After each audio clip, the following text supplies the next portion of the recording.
No se diga más por Top Latina 101.7 FM. No se diga más a través de Top Latina. Y vamos a dar paso a nuestra primera entrevista del día de hoy.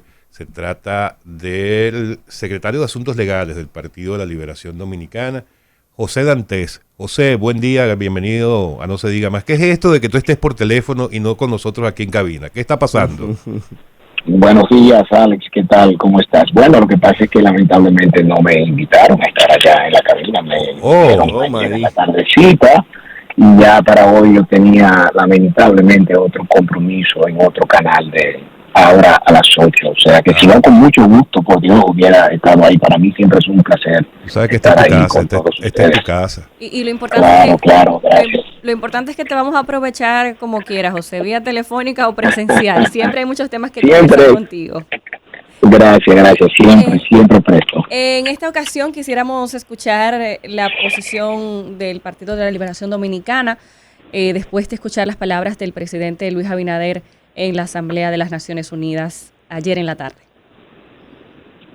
Bueno, en cuanto a la posición como tal, yo no te la pudiera dar porque no la hemos aún debatido, pero sí te puedo dar mi parecer como secretario jurídico, como ex diplomático ante órganos internacionales y organismos internacionales, y como dirigente del comité político. Mira, a mí me parece que el discurso del actual presidente es un discurso muy bien elaborado, se mantuvo dentro de los límites del tiempo, la estructura fue muy buena. Sin embargo, me parece que, como pasa usualmente en estas asambleas con muchos presidentes, que ellos llevan los temas que quieren tratar y no necesariamente porque tengan una vinculación con el tema central de la asamblea de cada año. Por ejemplo, en este año el tema era reconstruir la confianza y reactivar la solidaridad mundial, acelerar las acciones dentro de los objetivos de desarrollo sostenible.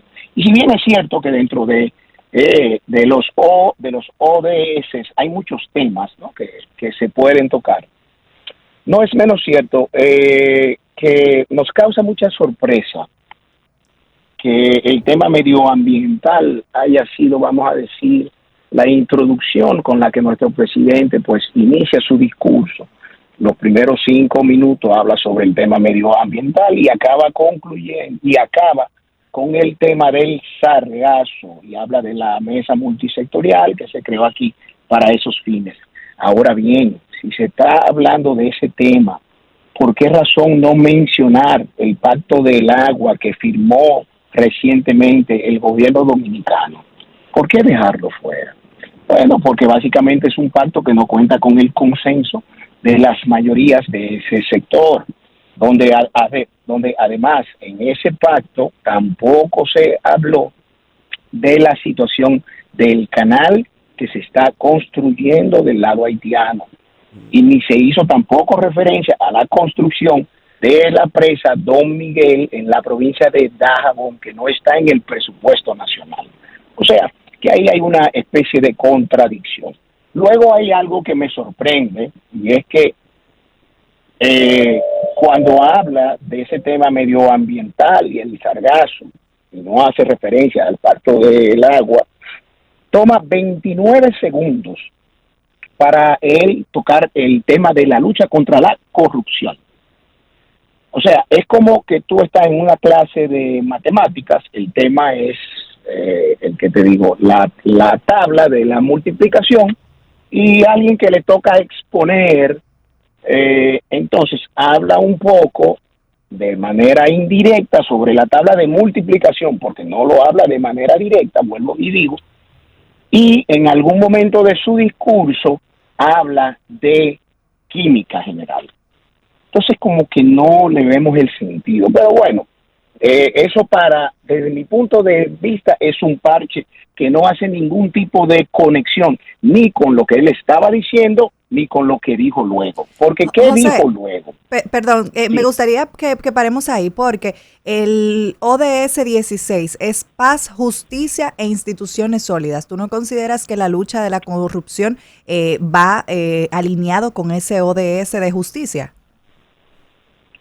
Sí, claro, el inconveniente está en cómo tú brincas los temas sin que haya una vinculación entre uno y otro. Se supone que hay un hilo conductor.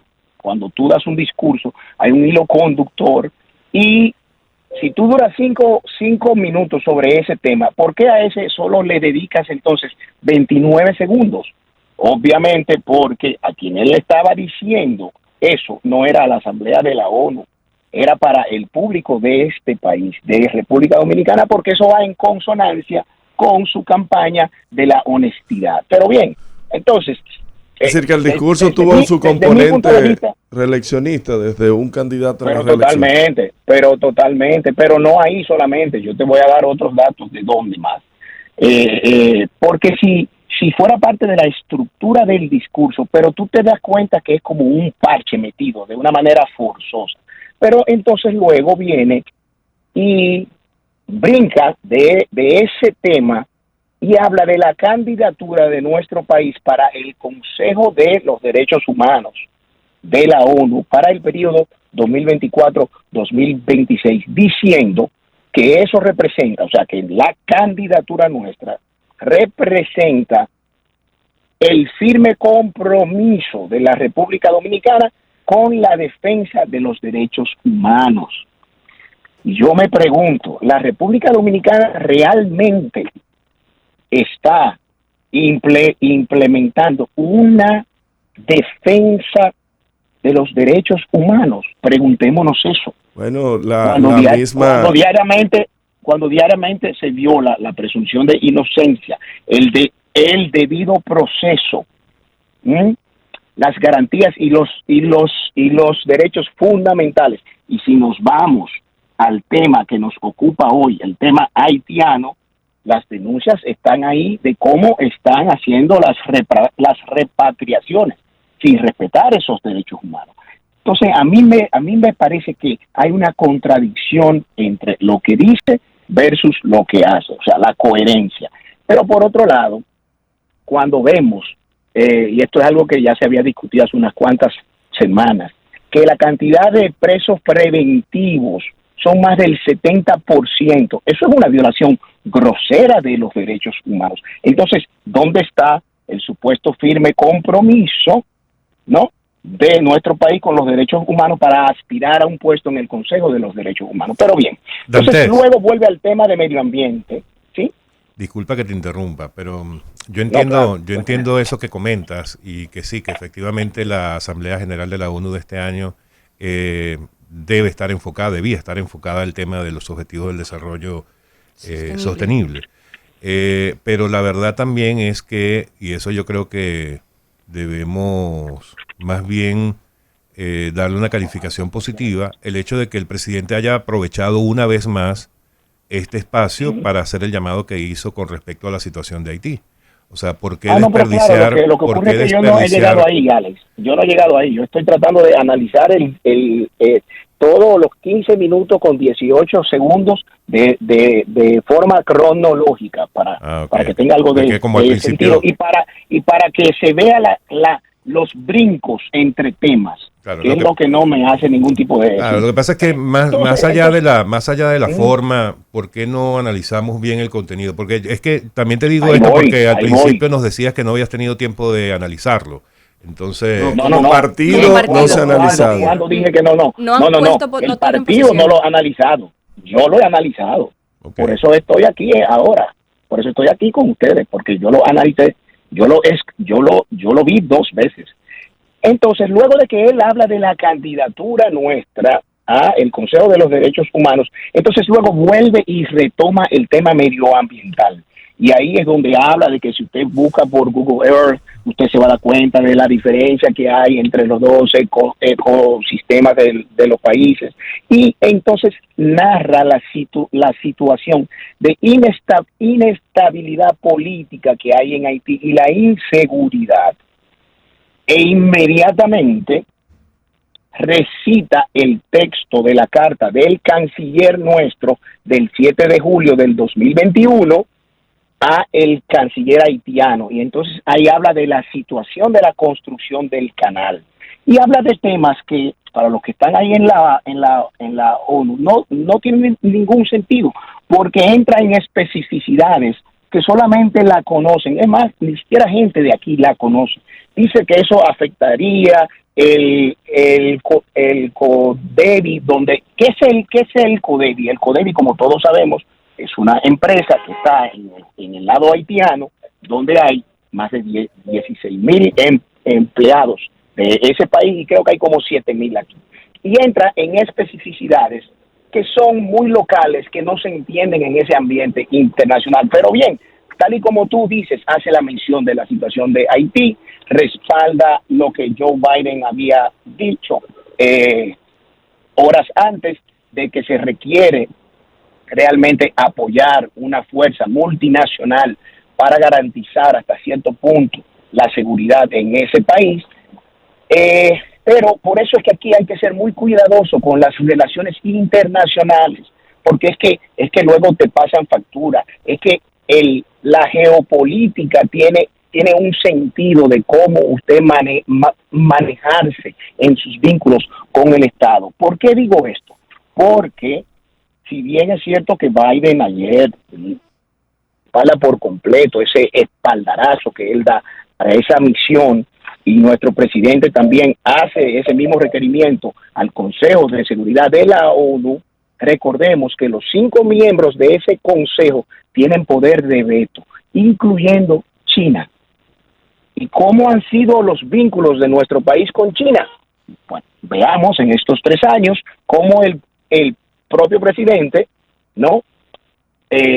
ha manejado las relaciones con China, hasta tal punto que nunca recibió al embajador. Entonces, lo más probable, quiera Dios que no, porque realmente esto es un tema país, lo más probable es que tanto China como Rusia usen su poder de veto en el Consejo de Seguridad y no aprueben esa misión. Una misión que además realmente se agradece los esfuerzos de esos países, pero una misión de efectivos policiales de Kenia, de Jamaica y de Bahamas, yo no creo que va a ser la solución para el tema haitiano. Entonces, es algo que nos preocupa, pero no se pierde de vista, vuelvo y digo, cuando analizamos políticamente lo que ha sido este discurso, traer este tema del canal la semana antepasada, creo, la semana pasada, para dar pie a que en la Asamblea lo pueda presentar, para mí es una estrategia política electoral.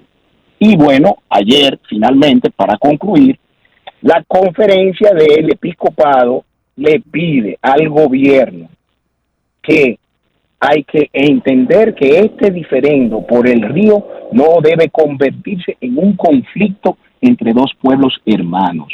Entonces, ese aparataje de haber mandado helicópteros y yo no quiero decir tanques porque no son tanques realmente, pero bueno, unos vehículos armados, etcétera, y que el mismo corte, el mismo video se haya hecho viral en todos los medios de comunicación, etcétera. Para mí, estudioso de la historia y habiendo visto esto durante muchos años, esto es pura propaganda. Eso fue pura propaganda.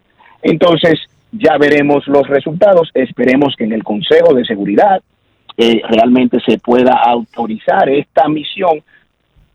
Pero recordemos que entre los índices de corrupción de los cuerpos policiales, Kenia está en los primeros lugares de ese continente.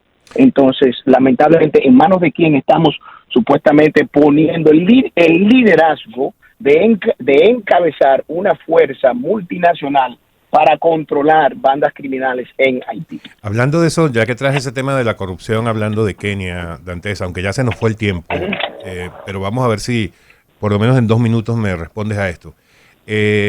Ayer también conocimos una declaración del secretario de Estado Anthony Blinken, quien reconoce los esfuerzos de la actual gestión para tratar de minimizar los actos de corrupción en el país y que eso está siendo notable. ¿Cómo consideras esta declaración de Blinken? Bueno, yo la veo bien. Vamos a ver con los casos que se han estado presentando, como el del FEDA, que fue el último de la semana pasada, creo. A ver si realmente este Ministerio Público objetivamente va a proceder con una denuncia tan grave para continuar contribuyendo a la disminución, como justamente dijo Blinken, porque es un tema que sigue recurrente. O sea, con esto queda más que comprobado que no es algo propio de un sector político, sino de la sociedad dominicana. Entonces, todo aquel que deba responder ante la justicia debe responder, pero sin favoritismo y sin colores. Eso es lo que nosotros siempre hemos abogado. Una lucha contra la corrupción, pero que sea real y que sea objetiva, sin corruptos favoritos. Entonces, vamos a ver lo que pasa con los que han sido señalados en actos que riñen con la ley de esta administración. Muy bien, José, gracias por acompañarnos. Recuerda... Y muchísimas gracias. Ojo, finalmente, todo eso, denle gracias al lobby de Wally Brewster. Entonces, por un lado, el lobby es bueno, dependiendo, y por otro lado, si es lobby hecho por otros sectores, entonces es malo. Ay, caramba, qué pena que ese doble rasero que nosotros tenemos en la sociedad dominicana. Pero nada, muchísimas gracias a ustedes por el tiempo y realmente que lamento no haber podido ir. Bueno, cuando quieras, te esperamos acá. Amigos, ha sido José Dantes, secretario de Asuntos Jurídicos, Asuntos Legales del PLD en No Se Diga Más. No se diga más por Top Latina 101.7 FM.